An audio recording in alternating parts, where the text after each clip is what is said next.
আসসালামু আলাইকুম, সবাই কেমন আছেন? আলহামদুলিল্লাহ, আমি ভালো আছি। চলে এসেছি আপনাদের রৌনক আপুর ছাদে। ওয়েদারটা দেখেন কি সুন্দর।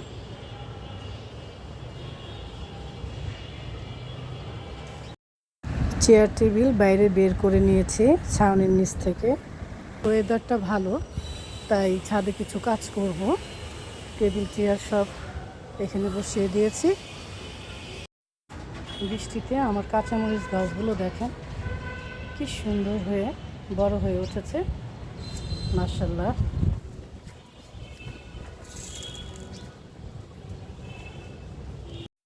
বৃষ্টি আর বাতাসের কারণে দেখেন গাছগুলোর কি অবস্থা। এগুলো এখন বেঁধে দিব, এর জন্য ছাদে আসা।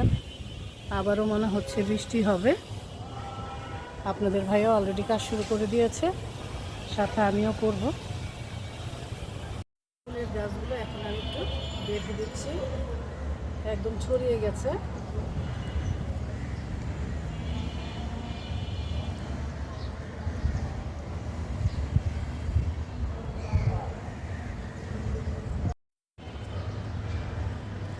দুইটা গাছই একদম বাতাসে হেলে গেছে,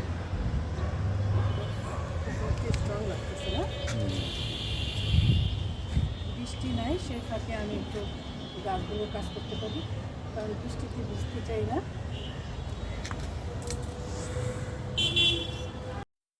বৃষ্টি হওয়াতে গাছগুলো তাজা হয়ে উঠেছে আর ফুল ফুটেছে কত সুন্দর। এই ছোট্ট একটা গাছে কতগুলি ফুল ফুটেছে। ছাদে আসলে ফুল দেখতে ভালোই লাগে, মনটা ভালো হয়ে যায়। এই গাছগুলো দেখেন কিভাবে ছড়িয়ে গেছে। এখন কেটে ছেটে এটা বেঁধে দিব। পুঁইশাক গাছটা একদম হেলে গেছে, এখন আমি এই লাঠিটা দিয়ে পুঁইশাক গাছগুলো বেঁধে দিব।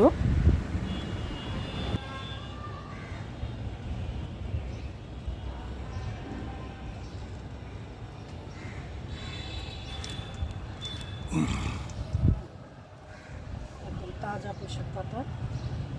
আর এই গাছের পাতাগুলো এরকম হয়ে গেছে কেন?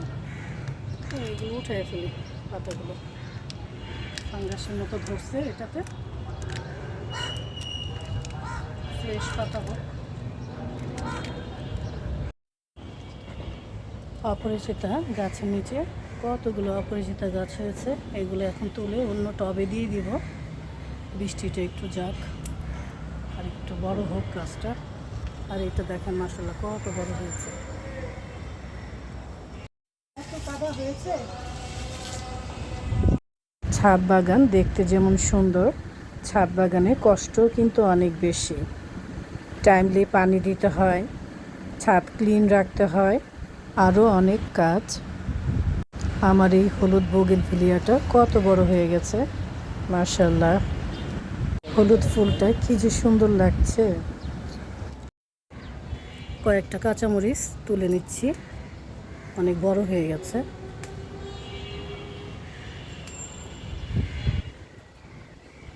খেতে এত মজা কাঁচামরিচগুলো।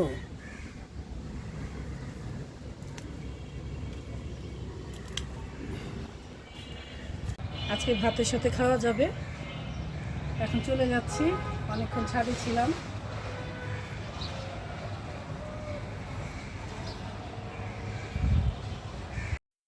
এই তো চলে এসেছি আমার রান্নাঘরে, ছাদে কাজ করে এলাম।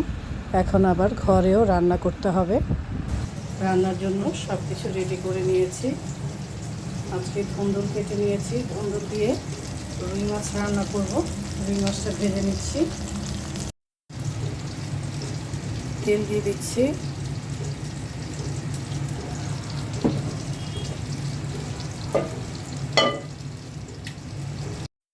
ছাদ থেকে কাঁচামরিচ নিয়ে আসলাম, একদম পেকে গেছে কাঁচামরিচগুলো। আজকে এই কাঁচামরিচ দিয়েই তরকারিটা রান্না করব। পেঁয়াজ দিয়ে দিচ্ছি, মশলা দিয়ে দিয়েছি, পানি দিয়ে দিচ্ছি, ধুন্দুলগুলো দিয়ে দিচ্ছি। মশলার সাথে কষিয়ে নিব।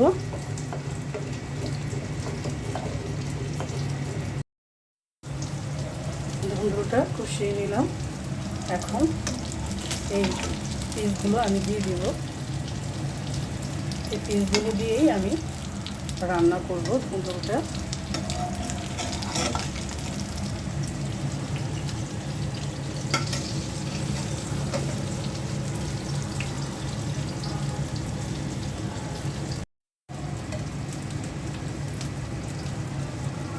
আর পানি দিয়ে দিচ্ছি।